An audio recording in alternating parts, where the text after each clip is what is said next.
Assalamualaikum warahmatullahi wabarakatuh. Halo teman-teman semua, ketemu lagi dengan gue Indra. Banyak yang bertanya tentang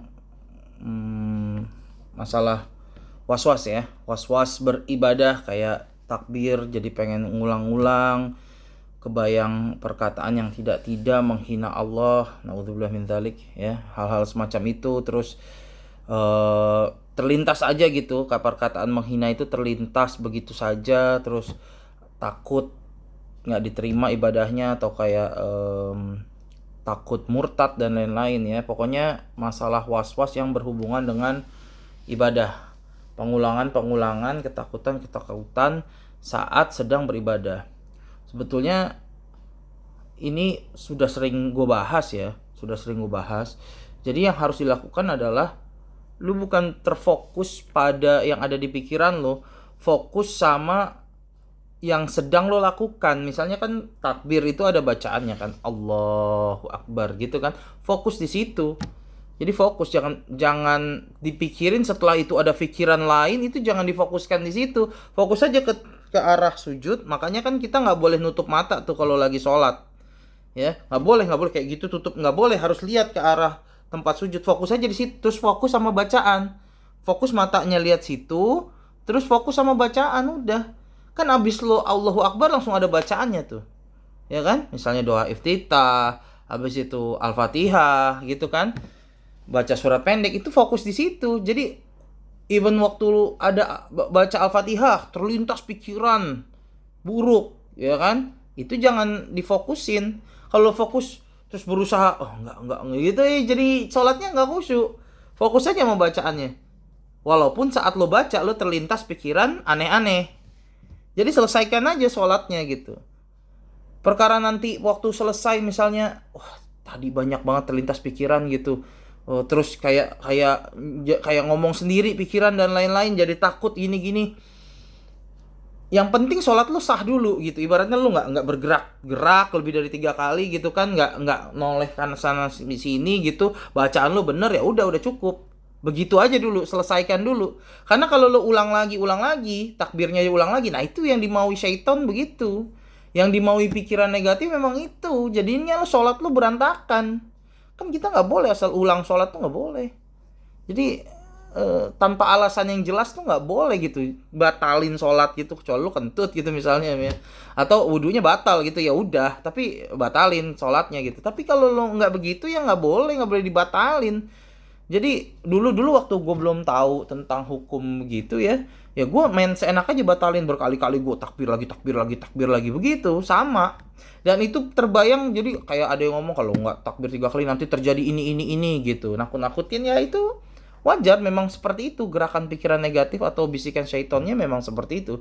Jadi solusinya adalah lu jangan fokus di situ, fokus aja di bacaan. Lebih penting lagi adalah, lebih baik lagi adalah lu tahu artinya. Jadi lu baca Al-Fatihah sambil lu hayati artinya gitu.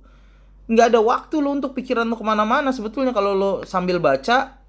Kan lu baca tuh, terus sambil lo hayati artinya, nggak ada waktu sebenarnya pikiran negatif lo. Apalagi kalau yang bagi kita yang laki-laki misalnya sholatnya berjamaah gitu ya, fokus didengar suara imam baca Al-Fatihah itu ya, setelah itu fokus lagi denger gitu kan. Jadi harus mulai fokus sama hal-hal yang lo lihat secara langsung gitu ya. Jadi jangan fokus di kepala, karena kepala lo tuh alarmnya lagi bermasalah gitu kan ya. Jadi cemas yang nggak jelas gitu kan. Jadi harus jangan diulang-ulang intinya gitu. Jangan fokus di kepala lo. Kalau fokus di kepala lo ya lo kena jebakan itu. Makanya kan gue bilang 24 jam tanpa mengulang, jadi biar ada efek kejut dulu gitu. Lo di awal tuh lo tahan dulu selama 24 jam, jadi supaya alam bawah sadar lo tuh terbangkit lagi bahwa oh ternyata nggak apa-apa kok gitu, nggak terjadi apa-apa gitu. Lo yakinin dulu gitu ya. Yang penting tindakan kompulsifnya dulu sih teman-teman ya. Terus masalah trauma juga ya, kalau udah ditemukan segera selesaikan teman-teman ya.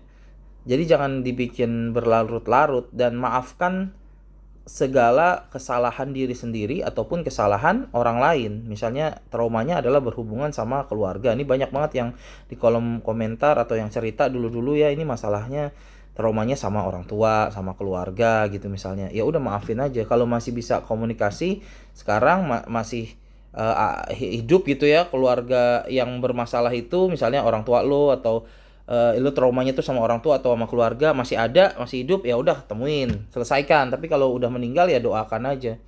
Dimaafin juga, baik tingkah lo yang salah ataupun tingkah keluarga lo yang salah itu harus dimaafin. Karena kalau lo nggak maafin, lo nggak akan merasakan kelezatannya ikhlas ya. Jadi ikhlas itu lezat gitu, nikmat. Jadi contohnya gini, misalnya lo ngasih sesuatu sama orang, terus orang itu nggak terima kasih, cuma senyum pun tidak misalnya, nerima lo kasih uang gitu misalnya 100.000, padahal nggak lo pinjemin ya, bukan kayak pinjem 100, enggak, lo kasih gitu, terus diambil, terus deh masukin kantong, dia diem aja kabur misalnya gitu ya, entah siapapun itu. Nah lo pasti kan akan sakit hati, ngomong kayak terima kasih apa kayak gitu. Nah tapi kalau lo tenangkan diri lo, sebetulnya Allah lagi menaikkan derajat lo karena lo dikasih kesempatan untuk merasakan nikmatnya, kelezatannya sebuah keikhlasan. Gitu. Kan kalau lo mengumpat ya itu tanda ketidakikhlasan kan. Tapi kalau lo ya Allah, ini hamba kasih ini karena menuruti perintahmu ya Allah. Ya udah. Ikhlas walaupun dia tidak berterima kasih, tidak ngomong terima kasih atau apa, ya udah. Itu yang disebut ikhlas. Gitu teman-teman. Jadi kalau lo diperlakukan seperti itu, kalau lo nggak maafin ya lo yang rugi. Harusnya lo maafin karena disitulah lo akan merasakan kenikmatan, kelezatan sebuah keikhlasan yang nggak akan bisa lo dapatkan kalau lo masih mengumpat, masih teriak-teriak, masih nyalah-nyalahin, masih harusnya begini ya, malah penyakit nanti yang datang. Jadi harus langsung istighfar, langsung udah ikhlaskan aja gitu. Oh tapi enak ngomong, gue kan yang ngerasain. Nah setiap orang ngerasain problem teman-teman, setiap orang merasakan itu. Ada yang lari dari masalah, ada yang mencoba ikhlas untuk menyelesaikan masalah itu gitu, ada yang dipendem aja bertahun-tahun, ada yang mencoba menyelesaikannya dengan emosi, jadinya nggak malah makin parah gitu ya, nggak selesai.